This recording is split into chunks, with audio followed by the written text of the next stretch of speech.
Have you ever thought about hosting a podcast?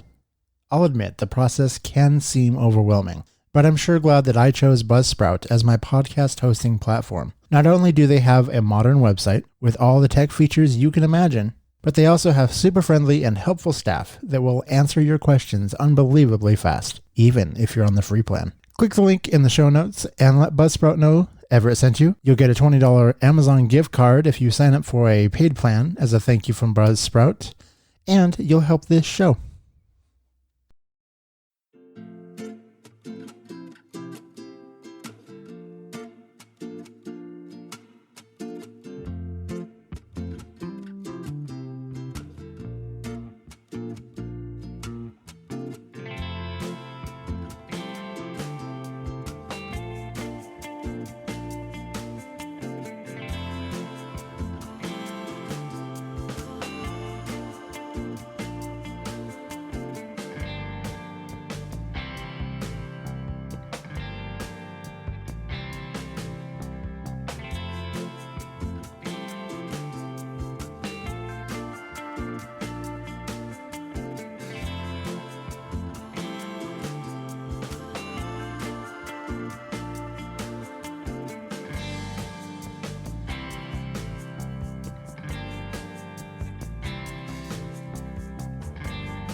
Welcome to Everything with Everett.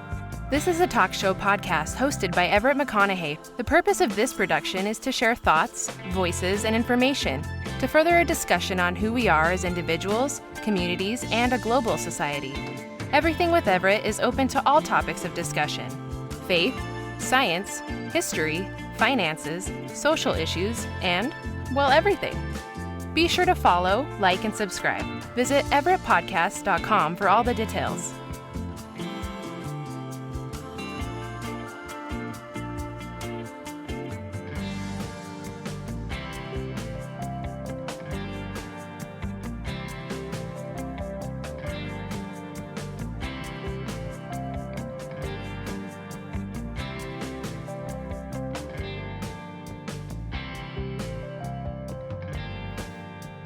Greetings, I am back with you.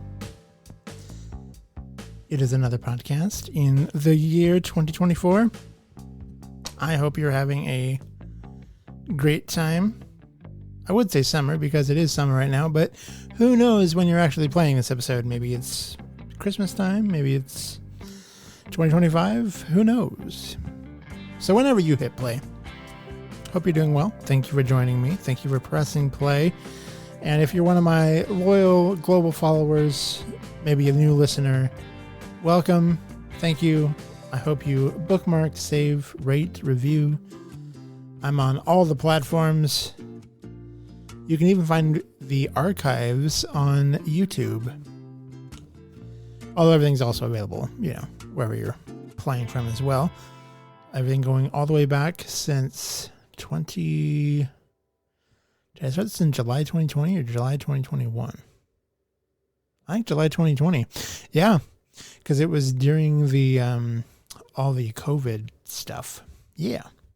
Anywho, so recently I was, following this whole transition from Joe Biden dropping out of the race for the Democrat nomination to secure a second term as president of the United States. And now we have Kamala Harris and her chosen running mate.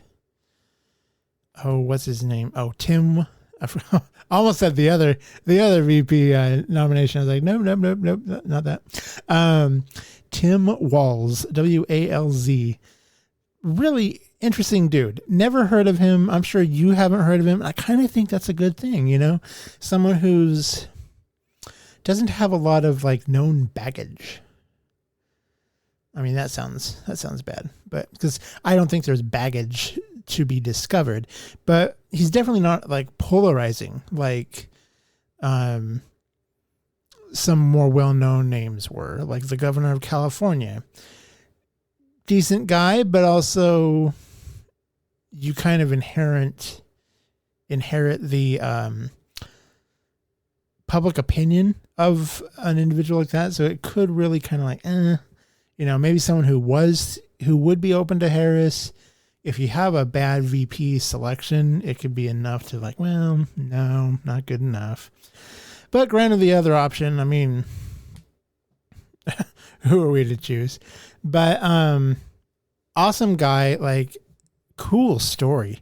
Football coach, just all around like humble, wholesome person, military veteran, really good. Sounds like I heard him speak the night of the choosing of him, and just really good head on his shoulders. Honestly, I'm impressed. I haven't been this excited about politics in a while. It's been kind of a sad, this is our reality phase. So just really nice to see kind of a pizzazz, We need youth in our government from the top down. We need people that actually want to do the right thing and not necessarily just make a career out of it for the sake of making a career out of it, but to stick with the fight, to do what's right until it's time to step down and let another person lead. I think right now we're really at a crossroads that we have these people that have been in office since the boomers were frankly graduating high school, and it's time to have a changing of the guard. There is comfort in names that have been around since, the dawn of someone's time, but also so many things have changed. And think of like how many things that we have today, technology wise, and just all the knowledge we have that are not reflected in our laws and decisions. I mean, heck, all the politicians are largely still talking about COVID, which was 4 years ago. Like that's a bit ridiculous. So another little fun little ditty as I was kind of thinking about this podcast, and it's going to be focused on the difference of requirements for the president, federal employees, also some senator type stuff, elected officials, basically drawing more knowledge out there of kind of the different requirements for if you're seeking federal employment versus if you're elected into a federal political role. And they're really, the people that have the true career, the true federal careers as the unknown behind the scenes federal workers, they go through a ton of requirements. Holy cow. You'll be amazed when I have ChatGPT share all that with you. The different security clearances and everything that they have to have scrutinized. There's more going. It's really eye-opening when you think about the person at the TSA at your local airport who is screening your bag. They have gone through more qualifications and requirements than Donald Trump. In fact, if Donald Trump wanted to become a TSA officer and work for the TSA, it would be a TSO. He probably wouldn't be qualified. He definitely, I don't think, would be passing the most basic security clearances with all those felonies attached to his name. The minimum requirements go back 7 years, and then the highest levels go back 15. Wouldn't it be incredible if our elected politicians had to pass those screenings in order to become a candidate on your ballot? What an amazing country we would have. Honestly, I feel like an entire party would be weeded out of existence if they had to, first off, prove that they were even loyal to this country and how it operates, but then two, being honest and paying your taxes and not, absconding from the structures of this country. And it's just holy cow. We have people that literally get to see top secret classification stuff and potentially navigate our country into a different direction, different path, very real consequences. And they have none of the same requirements as the people that have collected all this information in the background. Really feels like a double standard. But anyway, we'll get into that in a moment. But anywho, I was thinking about something, and this might be off, but kind of a interesting, tidbit for you. So it is 2024, and our country was founded in 1776. So if you subtract 2024 from, or 1776 from 2024, that is 248 years that our country has existed officially. And then, and I'm not sure if this is consistent. So obviously, like every time we vote for a president, like Donald Trump was 45 and Joe Biden is 46. If they have a second term, they don't increase their numbers. So we've had officially 46 presidents at this point of our country's history, which when you think about that, like talk about mind blowing. Only 46 presidents in 248 years of existence. Doesn't that make time feel so small? Like, holy cow. Anywho, so I decided, I was like, well, obviously some presidents get 2 terms. There was a time before we had it codified into law. I think FDR had 3 terms, because it was kind of a gentleman's agreement of 2 terms, but wasn't officially codified. So we did have at least one president who got a 3rd term, and then we don't want that, so they took it away. So some presidents did 2 terms, some presidents just did 1. But if we use the current known established 4 years is 1 term, here is something insane for you. So if you take 248 years that our country has existed, divided by 4 for a 4-year term, we've potentially had the opportunity, if every single presidential term, every single 4 years we elected a new president, we would have at most, since George Washington, we would have only had 62 presidents by now. 62. Holy crap. And then, so you take 62 minus 46. That's 16 presidential terms that were occupied by an incumbent. So we've had the possibility of having 16 additional presidents, but we didn't because the people chose to put somebody back in office. Isn't that wild to think about? That's just, wow. And then you think about like your life. If you live to be 60 or 70 or, 100 is generally considered like a generation, but some people live, a fraction of that. Holy cow.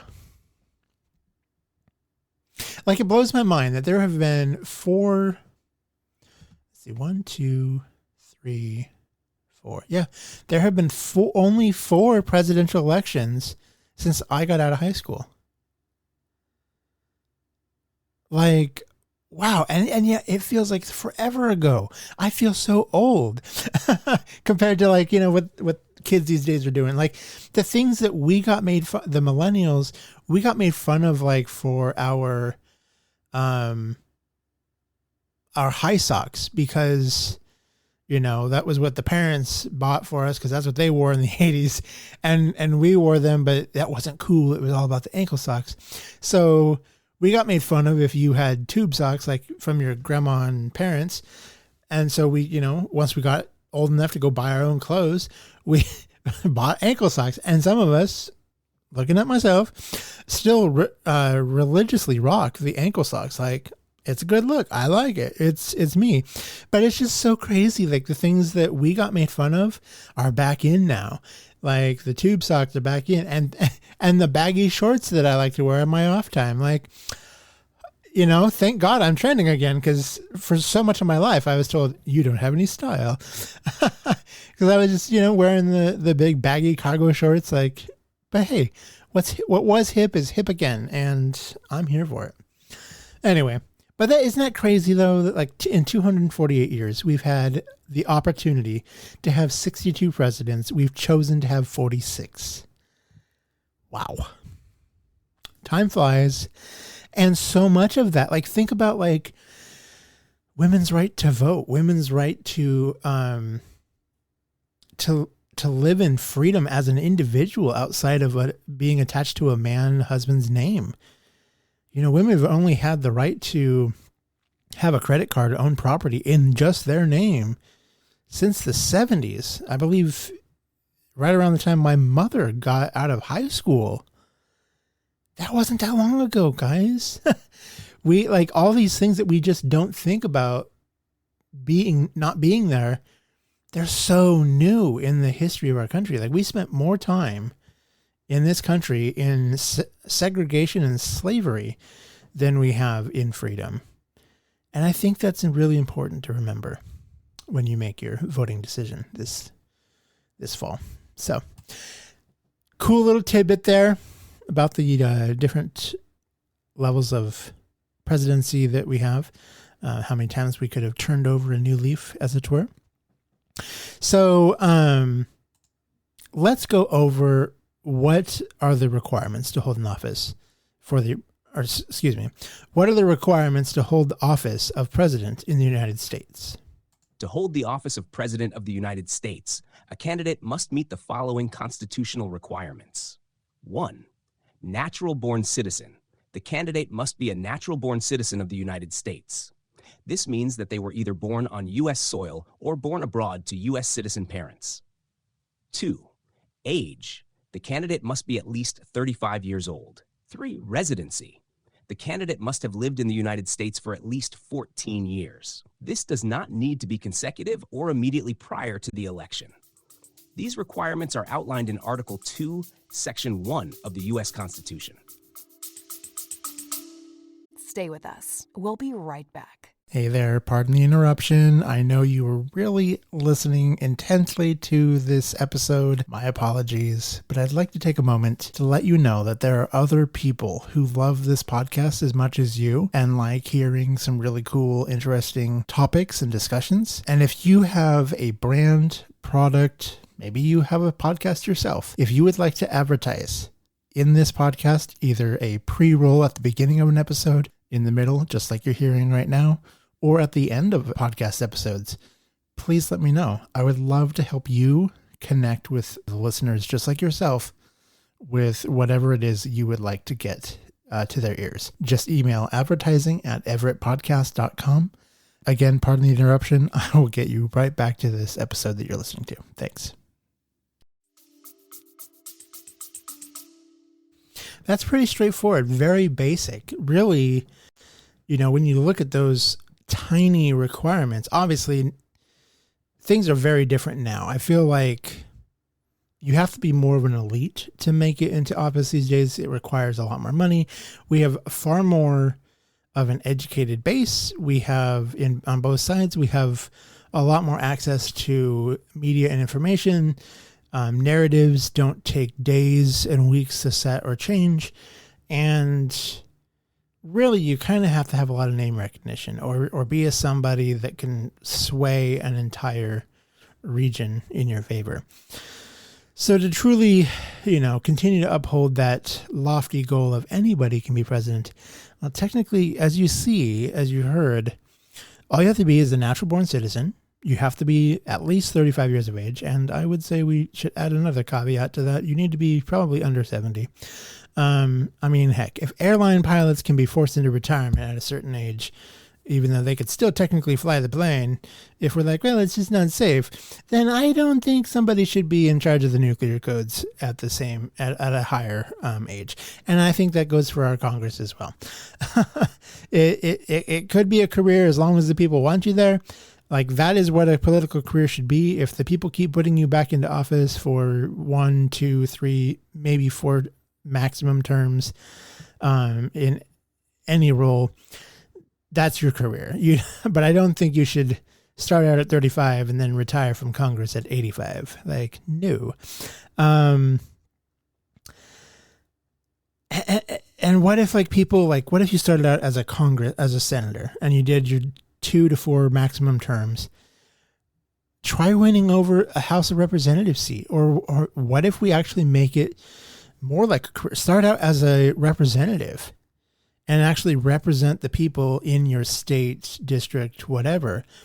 And then I feel like it would be a more natural pathway once you have essentially been of the people and are in tune with what they want. Then you could age again through voting, but age out of the House of Representatives and then go into the Senate. And then the Senate is supposed to be a slower moving body, versus the House of Representatives is supposed to be kind of like live pulse of the population. The senators are supposed to be more of a check and balance on that and say, you know what, I know that y'all want candy right now, but we need to think about, what are we doing for dinner tomorrow? Or even tonight. The senators are a slower, more methodical group. And every level up is the same way. It's supposed to be a slower turnover period. It's supposed to be a slower reaction. And that's really what is so beautiful about our country and the way it was built. Is it's supposed to, the children get represented in the House of Representatives. The parents get to be part of the senator group and say, you know what, we really don't have the money for that. Here's something better. Here's something else we could do. Let's meet this need through this way. Be more of a judicial type reasoning of the needs. And then the president is more of a parent figure, a mom or a dad, and being like, we need to think about retirement. We need to think about the end game of our current situation. And it's a lot slower. And then you end up having a more well-rounded and well-represented government, because people have a voice at different levels. And I think it'd be cool, kind of like the whole Title IX thing, where colleges balance their demographics in enrollment based off of the population. What if our elected officials were like that? Like, say you have, I don't know if Idaho is a great way to say it, but let's go with Idaho. So if your state is 80% non-Hispanic, non-person of color, then your elected body should really be the same demographic. Granted, it's going to be hard because you can't say, oh, this seat is only for a person of color, or this seat is only for someone who's not white. But what if, to truly parse that down, what if you don't have someone that fits the needed demographic wanting or desiring to run for that geographic area? It's not a perfect idea, but also, what if, if a certain age group accounts for over half of our country's age population, what if our Congress and our elected officials match that? As the younger generation gets bigger, their representation in Congress gets bigger. And then, say the next generation doesn't have a lot of kids. And so then the demographic sways to, there's a lot more older people. Then either those people stay in office and they age with it and represent. But basically, what if, our elected officials actually mirrored the people that they're supposed to speak on behalf of? instead of catering to the big spending that they get from their buddies that, run the oil firms and the big tobacco industries and pharmaceutical companies. I don't know, just thoughts that I think about, like our government is really cool. It was built on such an amazing dream, and it could also be so much better if we just tweak it a little bit appropriately, not recklessly, but like the people do need representation in our country. So as you heard, only requirements to become president: must be a natural born citizen over age 35, and you must have lived in the United States of America for at least 14 years. Does not have to be consecutive or immediately prior to the election. Just at least 14 years of your life. So you could be 35 and the last 14 or some 14 years of that 35 years you lived in the United States. So that's what's required of the president. I also then thought about, what about, obviously there's no requirements really for running for Congress. Obviously, if you got a lot of dirt, it's going to be aired by your opponents, and you're probably not going to get elected. But if you're able to either con your people or otherwise put on a good face or showing, really, there's nothing stopping you from becoming an elected representative of a state. And then, obviously, once you're in a state representative role, then you can jump up into a national role and become a U.S. congressman or senator, and just like Jim Risch of Idaho and Mike Crapo of also Idaho. Those are names I'm most familiar with. Marjorie Taylor Greene's one. I think she's from Georgia. Senator Mitch McConnell from Kentucky. Like, they obviously excelled within their own states and, were the bee's knees of their people. But then they were able to get up higher and into the national sphere. And they're really, from what I can see, there's not a whole lot of requirements to get into that office. Obviously, the people support you. So it's like, okay, well, there's like the government just can't really be like, oh, you might be like pro January 6th. We won't let you be congressman. Like, they're not doing that. Those requirements are not there. But then you think about the different committees that they have. And like there's the Foreign Intelligence Committee, there's, all kinds of like high security committees. And it's like, granted, I feel like if you had a senator who was in some kind of like high security thing and then suddenly like, trickling secrets out the back door, that's going to be figured out pretty quick. And I would hope that a reasonable congressional body would remove that person from that role, because obviously that's a threat to national security and the function of our government. But truthfully, like, I don't know that there's a whole lot to keep that. And then what if that person like decides to write a book about whatever they hear?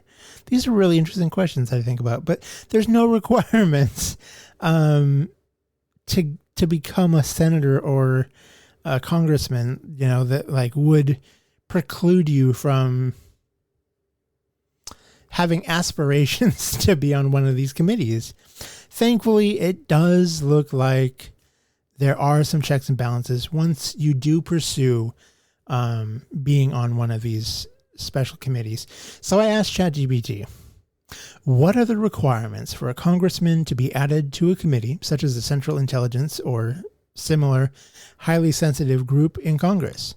And here's what ChatGPT had to say.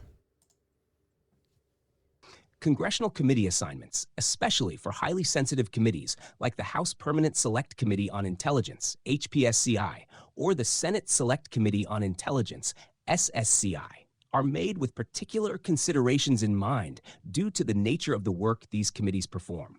Here are the general requirements and considerations. 1. Membership in Congress. A person must be a sitting member of the U.S. House of Representatives or the U.S. Senate.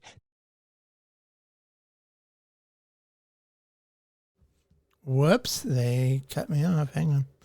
Let me try that again. Sorry. congressional committee assignments, especially for highly sensitive committees like the House Permanent Select Committee on Intelligence, HPSCI, or the Senate Select Committee on Intelligence, SSCI, are made with particular considerations in mind due to the nature of the work these committees perform. Here are the general requirements and considerations.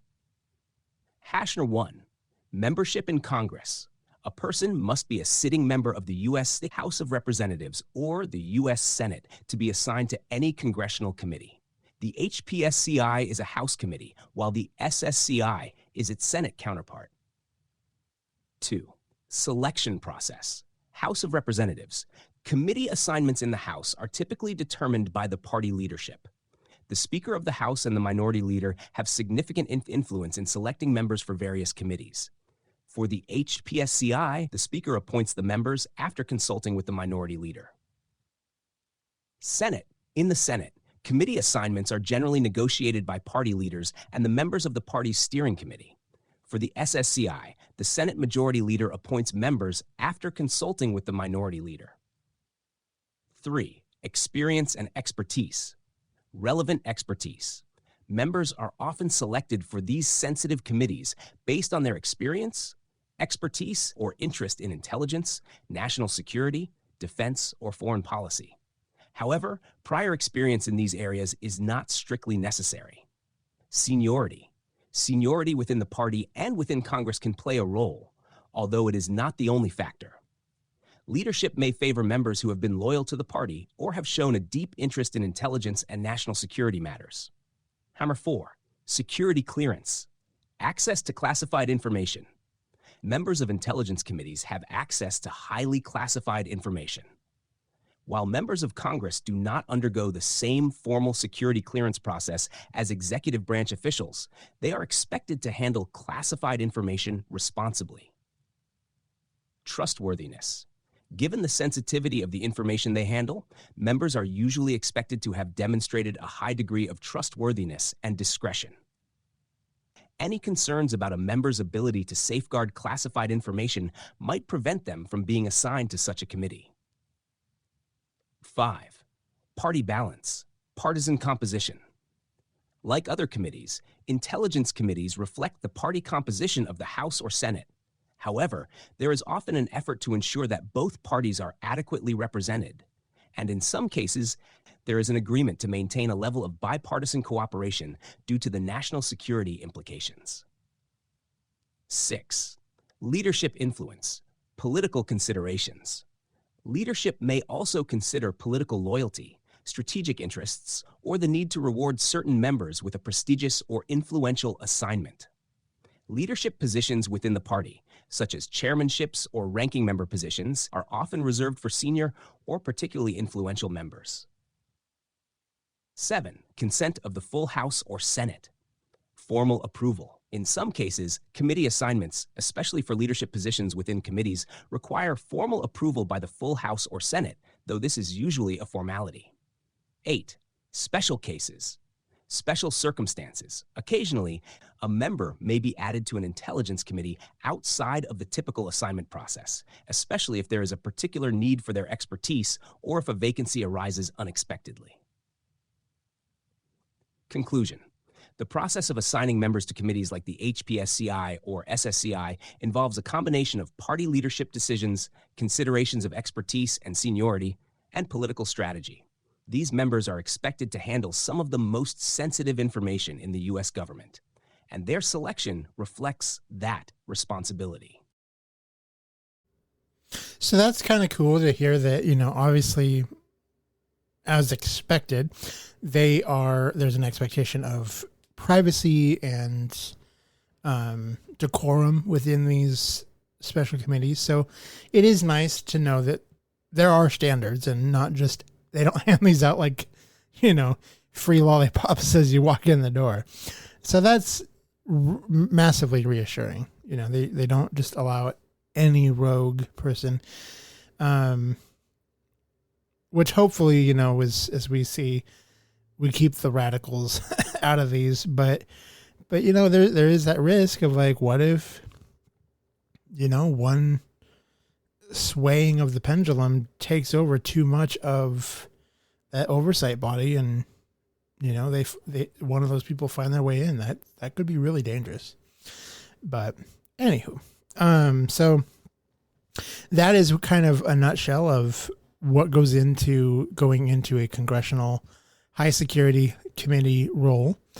And I wanted to contrast that with, what the requirements are if you're just a general person seeking a federal employment role.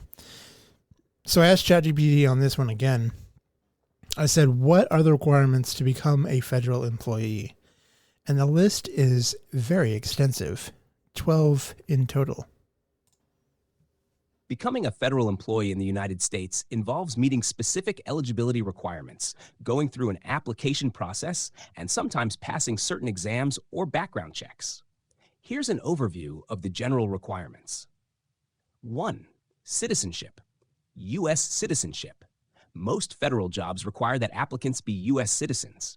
Some positions, particularly in intelligence or security, may require citizenship for security clearance purposes. Non-citizens. In rare cases, non-citizens may be hired if no qualified citizens are available and if the law, executive order, or international treaty permits. 2. Age requirements. Minimum age. Typically, the minimum age to apply for federal jobs is 18 years old. For positions in law enforcement, applicants usually need to be at least 21 years old. Maximum age. Some positions, particularly those in law enforcement or fire protection, have a maximum age limit. 3. Selective service registration. For males, male applicants born after December 31st, 1959 must be registered with the Selective Service System or have an exemption. 4. Suitability and background check. Background investigation. All applicants must undergo a background check to ensure suitability for federal employment. The extent of the background check varies depending on the position. Drug testing. Some positions may require drug testing, particularly those related to law enforcement or national security. 5. Education and experience. Minimum qualifications. Each job announcement specifies the required education and/or experience. These can range from a high school diploma to advanced degrees, depending on the position. Specialized experience. Certain positions may require specific types of experience or expertise. 6. Civil service exams. Some federal positions require candidates to pass a civil service exam, particularly in areas like clerical work, postal service, and some entry-level roles. Other assessments. Other positions may require technical assessments, interviews, or psychological evaluations. R7, security clearance. Clearance level. For positions involving access to classified information, applicants must be able to obtain and maintain a security clearance.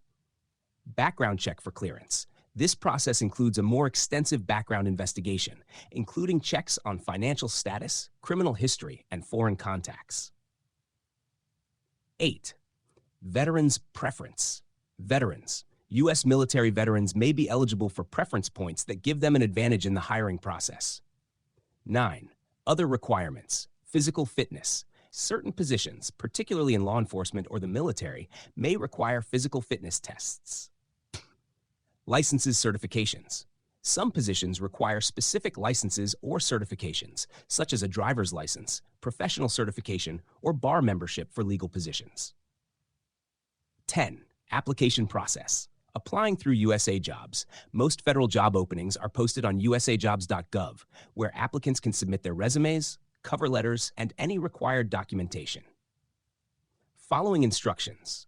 It's crucial to follow the specific application instructions for each job, as failing to do so can result in disqualification. 11. Interview and selection. Interview process. If selected for further consideration, applicants may be invited to participate in interviews, which can be conducted in person, over the phone, or via video conferencing. Final selection. After interviews and assessments, successful candidates may receive a tentative job offer, pending the completion of any required background checks and clearances. 12. Probationary period. Initial employment. New federal employees often serve a probationary period, typically 1 year, during which their performance is closely evaluated. Meeting these requirements is essential for securing and maintaining federal employment. Each federal job may have specific additional requirements based on the agency and the position's responsibilities. So that's pretty intensive if you're, actually seeking a real career at the federal level. And dare I say, wouldn't it be kind of cool to know that all of our elected officials met those same standards? What if we had a 1-year probationary period on these guys? Like, wow, you're not doing your job effectively. You're done, Like, I have such an immense respect for the people that actually have, the thankless, in the background federal jobs and careers, because they've jumped through more hoops and are more proven upstanding individuals than many of our elected officials who get to, shut down that same government, withhold other people's paychecks, and, play games with the public discourse and narrative. Obviously, as you heard there, when you're in one of the committees for Congress, you obviously have a bit of a security clearance. Obviously, as a federal employee, you have a stricter security clearance based on what you're going into. So I wanted to know more about, what are the different security clearances and what is entailed in the information behind them. And again, think of this as, the information that people who are going into actual professional careers, what if we knew all of these things, or at least knew that there weren't any concerns in all of these things for someone who wanted to become the president? And the thing that comes to mind is, back in 2016, the candidates said that they were being audited and, wanted to share their taxes and tax information, but they couldn't because they're being audited. We all know that doesn't stop them from sharing what they have, what they know. Just because the IRS is or maybe auditing you doesn't mean it, you could put stuff out there. Now, if you have a difference of you told them one thing and the reality is something else, that could be reason for pause. But I think that it would raise the confidence in our country if our national leaders, above the state level, I feel like we would have such so much more respect for the federal government in our country if we knew that all of the senators, all the presidents, met these basic security backgrounds and loyalty to the country requirements that our federal employees are. The people that are working inside government offices have had their lives scrutinized and are annually scrutinized far more than publicly elected people. And if these federal employees make any type of bad judgment that can jeopardize in their status in one of those review periods, they're out. But our elected officials, you think back to Watergate and, the arms that Ronald Reagan sent over to Iran, all the lies that were told. It would just be so nice if the top of our federal government was as honest as the employees actually running it every single day. But yet you get these people into these offices and they're like, oh, we need to defund this or cut funding to this group of federal workers, blah, blah, blah. And then suddenly, by defunding a section, they've gotten away with lies and fraud. We need a fully funded federal government. Every department needs to be empowered and staffed with professionals that are able and skilled to do their jobs. And the IRS needs to go after people that are taking advantage of inappropriate tax loopholes, are not, upholding the letter of the law in terms of our national tax codes. We need those checks and balances. That's what our country was founded on. Checks and balances, justice for all. Everybody needs to pay their fair share. So, going to ChatGPT, this is the last section. I'm wrapping up. I'm sorry if this is a little bit dry, boring for you, but I find this all interesting.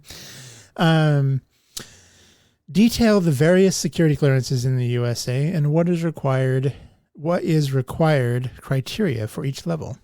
Here's ChatGPT. In the United States, security clearances are used to manage access to classified information.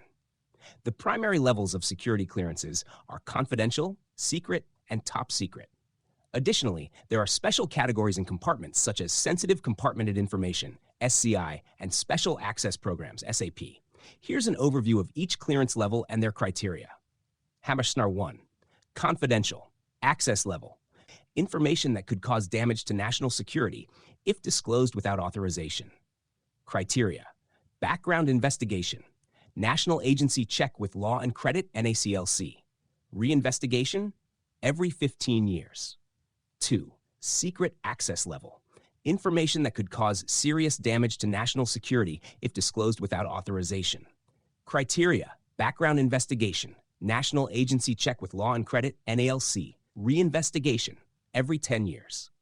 3. Top secret access level. Information that could cause exceptionally grave damage to national security if disclosed without authorization. Criteria, background investigation, single scope background investigation, SSBI. Reinvestigation, every 5 years. 4. Sensitive compartmented information, SCI. Access level, classified information concerning or derived from intelligence sources, methods, or analytical processes that require handling within formal access control systems. Criteria, background investigation, same as top secret SSBI, but with additional scrutiny and polygraph tests may be required. Reinvestigation, every 5 years. Number 5, special access programs, SAP, access level. Programs with significantly more stringent safeguarding and access requirements than those for top secret information. Criteria, background investigation. Similar to SCI, often with additional adjudication and polygraph tests. Reinvestigation, every 5 years. General criteria for security clearance. To be granted a security clearance, the following factors are considered. 1. Citizenship. U.S. citizenship is required. 2. Background investigation. A thorough background check that may include interviews with the candidate and people who know them. Credit checks and review of criminal, financial, and employment records. 3. Adjudicative guidelines. Factors include allegiance to the United States, foreign influence, foreign preference, sexual behavior, personal conduct, financial considerations, alcohol consumption, drug involvement, emotional, mental, and personality disorders, criminal conduct, security violations, and outside activities. Adjudicative process. The adjudication process assesses the individual's trustworthiness and reliability, focusing on loyalty and allegiance to the United States, foreign contacts and interests, financial responsibility and stability, personal conduct, including honesty and integrity, psychological conditions and emotional stability. Each clearance level requires a progressively more in-depth investigation, reflecting the increased sensitivity of the information that the individual will have access to. The process is designed to ensure that those who are granted access to classified information are trustworthy and unlikely to be compromised or act against the interests of national security. And I hate to, circle back to such, elephant in the room content. But when you hear all of those requirements for top secret, confidential, the highest level security, the information that someone like the president has access to, and then contrast that with the statement of, I can declassify things in my head if I want to. Just by thinking it's declassified, it is. That's dangerous. That is not in the spirit or loyalty to this country. That is not in line with federal standards of employment. And it's a sad state in our country when, we've had much better presidents fall for far less. Like, the bar has been dropped so much, and it's just, wow. Anyway, now you know what many federal employees go through to attain the jobs that are really thankless. People don't know much about them. They say stupid things about those people. And to the federal employees out there, y'all effing rock. You cleared a lot of hurdles. You take it on the chin. And you're really doing the service that many people are too weak and honestly just not qualified to do. So, thank you to federal employees.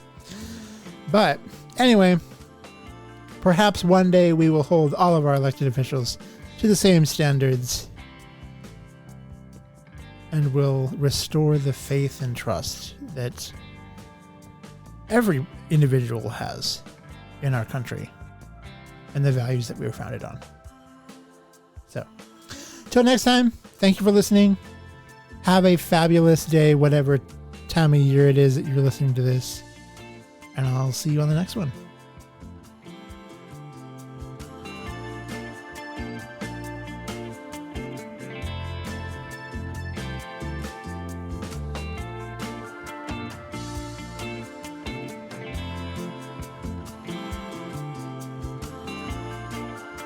Thank you for listening to Everything with Everett. Connect with Everett and other listeners on Facebook and Twitter at Everett Podcast. Everett would love to hear from you. Share your thoughts by emailing mystory@everettpodcast.com. You can also leave a voicemail or send a text message to 208-391-2808. Choose to listen, speak with kindness, and have a great day.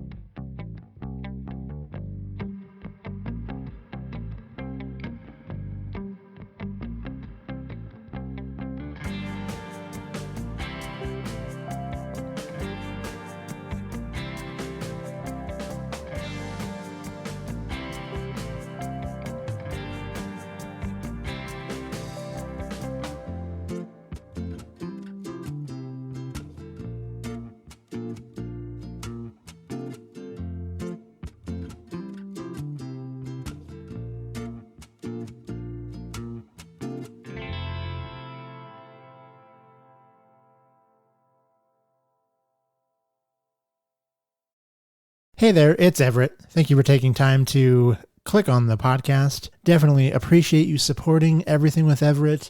If you've ever thought about sponsoring a podcast, one of those productions that aren't run by the big corporate media, as little as $12 a month can pay for the hosting service of this platform. If you want to do a one-time donation, you can visit the sponsor of this podcast link on the website. It'll take you to the Venmo page, venmo.com/Everett Podcast. If you want to become a named big sponsor, I would totally love to hear from you. Please email advertising@everettpodcast.com. Again, thank you for listening to Everything with Everett. Enjoy this next episode.